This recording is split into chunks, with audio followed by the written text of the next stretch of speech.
Huwag kang magtiwala sa matandang ngumingiti. Ito ang manlalason ng San Andres. Pakinggan ang kwento ni Julio.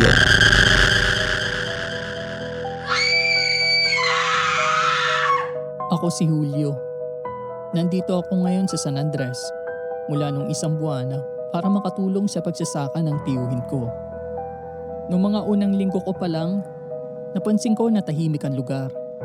Pero may isang bagay na nagsimulang mangyari noong May 27. Unang namatay si Mang Tomas, ang tendero ng tuba sa May Pier.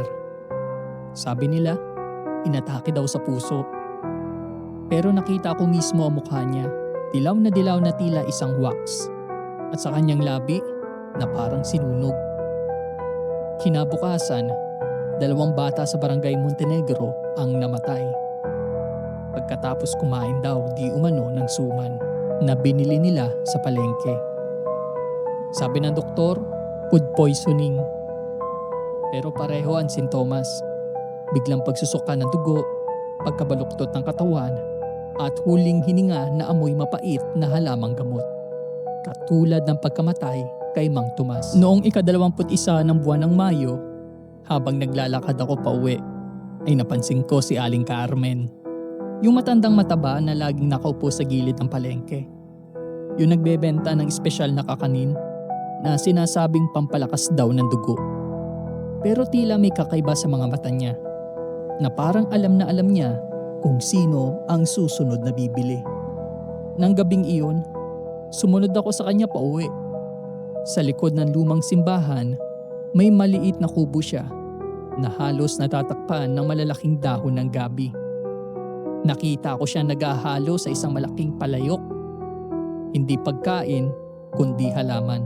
Mga dahon na hindi ko kilala, ugat na duguan pa, at isa pang pulang pulbos na amoy ang kamatayan. Tinawag ko siya. Lumingon siya at ngumiti. Anak, gutom ka ba? May lason ako dito para sa'yo. Dahil sa takot tumakbo ako. Ngayon ko napagtanto na siya ang may dahilan ng pagkamatay ni Mang Tomas. Habang tumatakbo, naririnig ko siyang tumatawa. Yung tawa na parang maraming tao ang tumatawa ng sabay-sabay. At hindi ko namalayan na habang tumatakbo ay nawalan ako ng malay. Pagdilat ang mata ko ay umaga na at may nalasahan ako na mapait sa bibig ko. Napansin ko rin na may maliit na papel sa bulsa ng pantalon ko at may nakasulat na, "Salamat sa pagbisita, anak. Ubusin mo ang huling patak ng lason ko para hindi ka na magutom kailanman." Idol, kung may mangyari sa akin, huwag kang pumunta rito. Huwag kang bibili sa palengke. At higit sa lahat, mag-ingat ka kay Aling Carmen. Hanggang dito na lang, lubos na gumagalang, Julio.